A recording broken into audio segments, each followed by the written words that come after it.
All right. So my main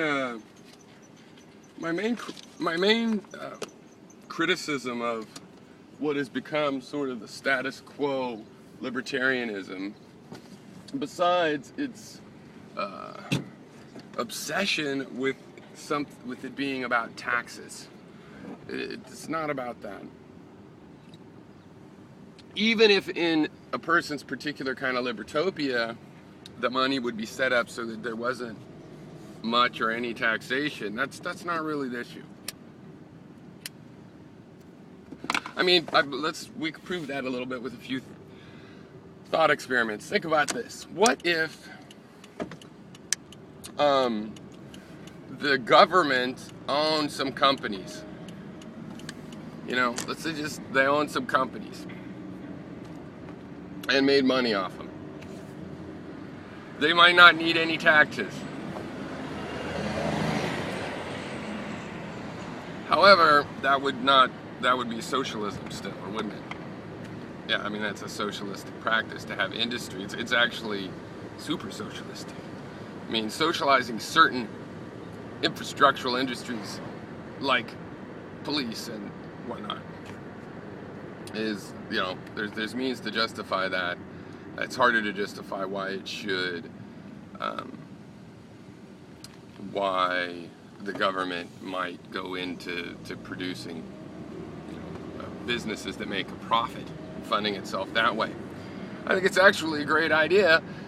The problem is, and what scares the capitalists about that, is that the government is so rich. This would be like an incredibly big company with so many interests that it could bundle so many things, like it already does. It could make deals people really couldn't refuse and manipulate and control the market. It's funny that they know a government could control the market with economic power instead of taxes, but not a business they don't think can do it. When a business dominates, it's because it deserved it.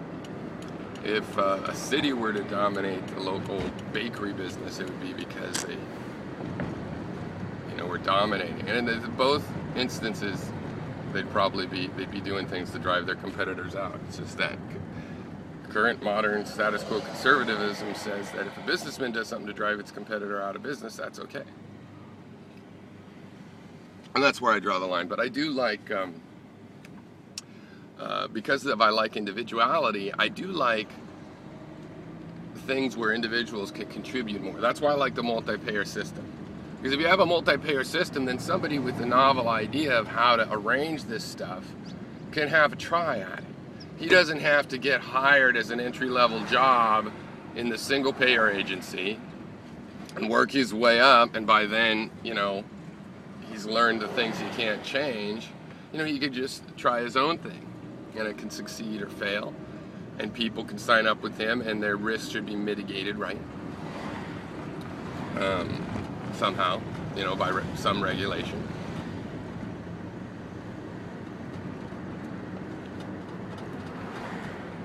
But, so it comes down to this main thing about people that think everything should just be privatized.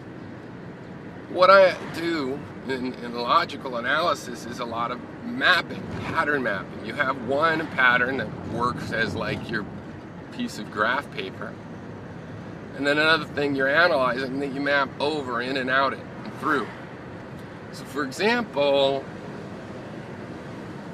there's no reason a bunch of libertarians, let's say we pass the law where it's like, look, if you own 1,000 acres and you don't want to pay taxes, it's on the border, fine. We won't protect you.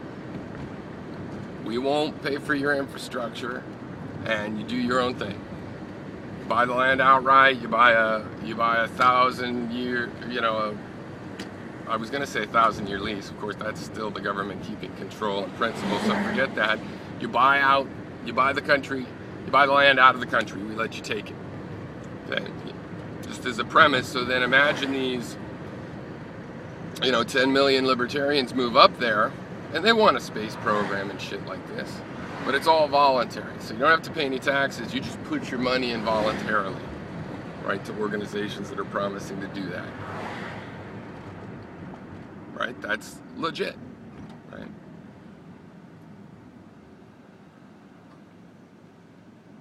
It's just a way of looking at the government. You've made taxes voluntary. So we could do that with the U.S. government, make taxes voluntary.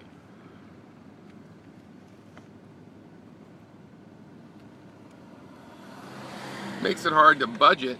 You have to keep pleasing people. You might have to do flash instead of substance. You might have to do short-term things instead of long-term things.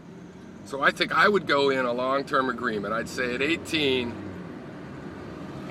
you have to agree to paying a certain amount of taxes to the government, right?